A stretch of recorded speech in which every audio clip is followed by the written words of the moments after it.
네, 안녕하세요, 여러분. 지금 보시는 건 뭐냐면 미국에서 파산 기업의 수치를 나타낸 표라고 보시면 됩니다. 그래서 2020년도에 무슨 일이 있었죠? 코로나 팬데믹이 있었죠. 그래서 그때 당시에 경제가 셧다운되면서 많은 기업들이, 정말 많은 기업들이 파산 신청을 하게 됐습니다. 공급망이 막히게 되고 이제 경제 활동이 중단이 되니까 어쩔 수 없이 파산할 수밖에 없죠. 그러다가 이제 파산할 거 다 파산하고 다음 해는 어떻게 해요? 당연히 이것보다는 줄어들게 되죠. 한 방에 다 파산했으니까 이제 더 이상 파산할 기업들이 없겠죠.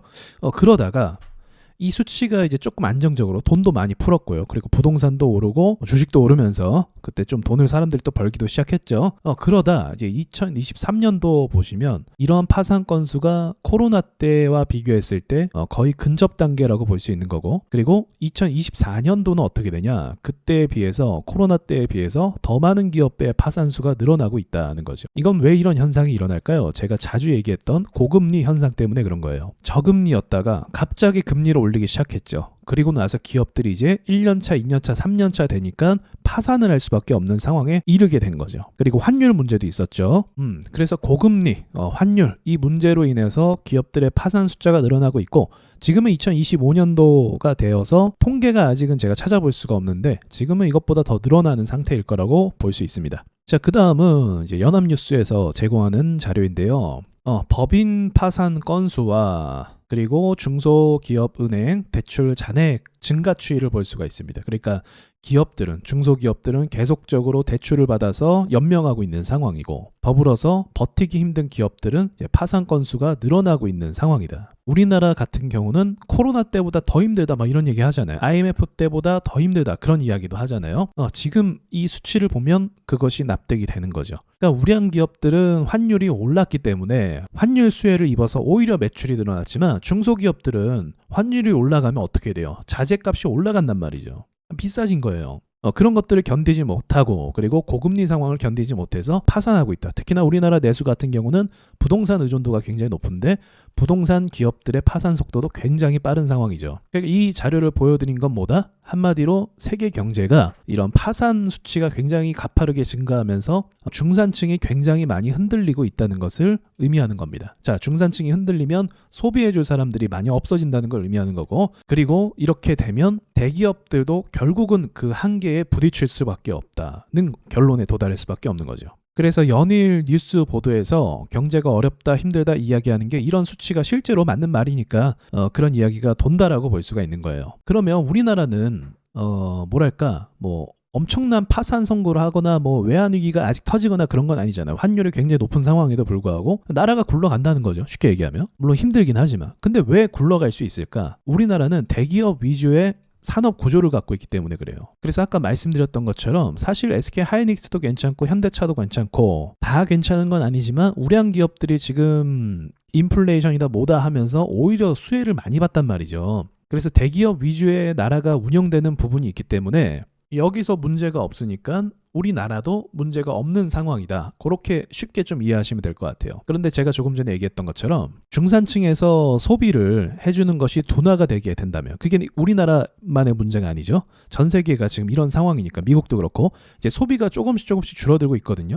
그래서 정점을 찍고 이제 기업들이 올라갔다가 이제 내려오는 일이 남았다라고 전 봅니다. 그래서 아직은 반영은 안 했지만 우리나라 우량 기업들의 매출이 조금씩 더 꺾일 상황에 놓여 있다. 저는 그렇게 보고 있거든요. 그리고 더 나아가서 이렇게 되면 이제 어떤 상황이 만들어지냐면, 어쨌든 상황이 매우 안 좋은 건 맞잖아요. 그래서 더 악화되기 전에 정부에서 어떻게 한다? 돈을 뿌려서 경제를 부양하려고 한다. 그게 당연한 거죠. 그리고 이번 1분기 때 실제로 그런 많은 금액들을 집행을 했고, 또 한국은행에서도 금리를 빠르게 내리는 이런 추세로 가는 게 지금 상황이 매우 안 좋기 때문에 그런 겁니다. 그래서 저는 예상하기로는 앞으로 금리 인하 속도가 굉장히 빨라질 가능성이 있다. 그렇게 일단은 예상을 해볼 수 있을 것 같아요. 그럼 제가 왜 이런 상황을 장황하게 이야기하냐면, 지금 차트를 한번 보시겠어요? 종목들 차트. 자, 어때요? 푸른기술 오랜만에 보는 회사네요. 차트 어떻습니까? 망했죠. 이 정도면 망한 거 아니야? 이 생각 들 정도로 차트가 엉망이죠. 자, 이런 회사는 또 어떤가요? 파버나인 어떻습니까? 야, 밑으로 엄청나게 하락하고 있는 상황이죠. 근데 저는 이제 또 이런 관점도 있어요. 회사가 경제가 좋지 않잖아요. 근데도 뭐 이런 회사들 우리가 잘 모르는 회사인데도 불구하고 매출이나 영업이익이 그래도 잘 방어해주는 모습이 있어요. 전 이거 대단하다고 사실 개인적으로 생각하거든요. 주가는 대단하지 않지만 회사는 전 대단하다고 생각해요. 이러한 환율 속에서 위기 속에서 파산하는 기업들이 많은 상황 속에서 저렇게 매출을 유지한다는 것 자체가 정말 대단한 거 아닐까 그 생각을 합니다. 자, 엑시콘 이것도 오랜만이네요. 이런 회사도 어떻습니까? 주가가 엉망이죠. 다 엉망이에요. 지금 상황이. 다 이런 식이에요. 주식이. 전혀 힘을 못 쓰고 있고 크게 내려와서 조정만 큰 폭으로 만들어지고 있다는 거죠.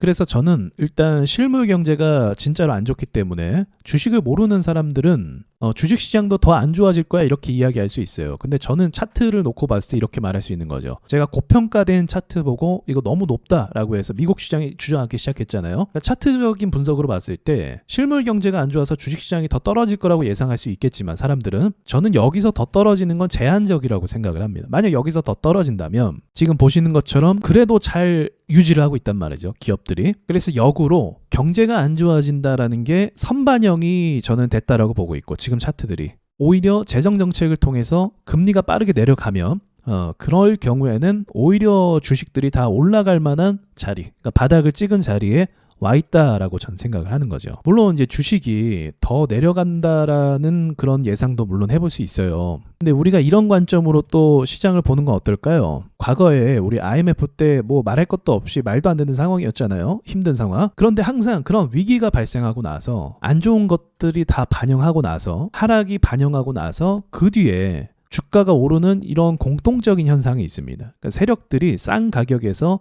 매집하기 좋은 상황이 만들어진다는 거죠.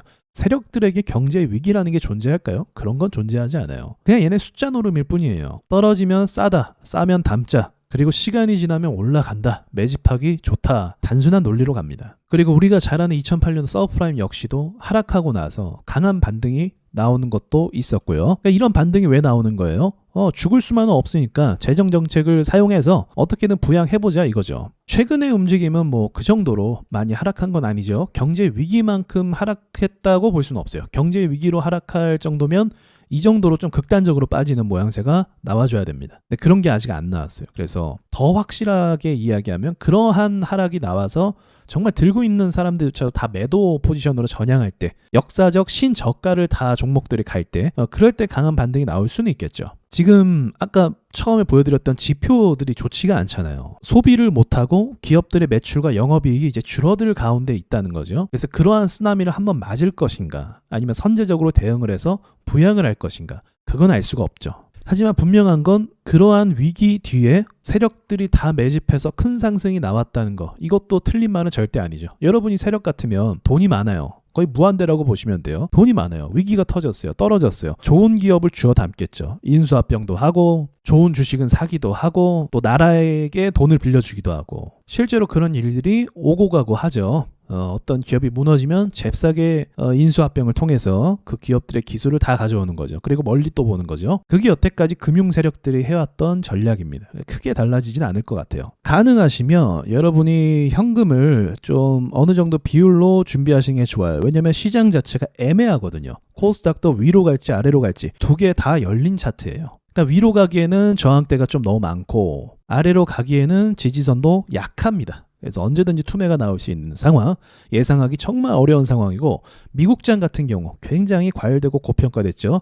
2년 동안 올랐어요. 6개월 정도 조정은 당연한 거 아닐까요? 아무리 우상향이라고 해도 파동이라는 게 있는데 미국장 같은 경우는 이 파동 가운데서 조정받는 시간이 얼마 길지 않습니다. 그래서 많은 과열을 갖기 때문에 뭐 6개월 조정 가는 것도 이상한 일은 아니다. 그렇게 볼 수 있는 거죠. 저는 아직까지 미국 시장에 대해서 위험하긴 하지만 그래도 단기간 뭐 1, 2년 정도는 낙관적인 이유가 뭐냐면 대체할 만한 투자 자산이 없는 것도 맞아요. 그래서 여러분께서도 이런 종합적인 부분을 좀 참고하시면서 매매하시면 될 것 같아요. 복잡하게 생각할 것도 없어요. 시장을 끌어가는 주도주가 있냐 없냐 그것만 따지고 보시면 됩니다. 미국의 시장을 끌고 갈 수 있는 주도주 있습니까? 없어요.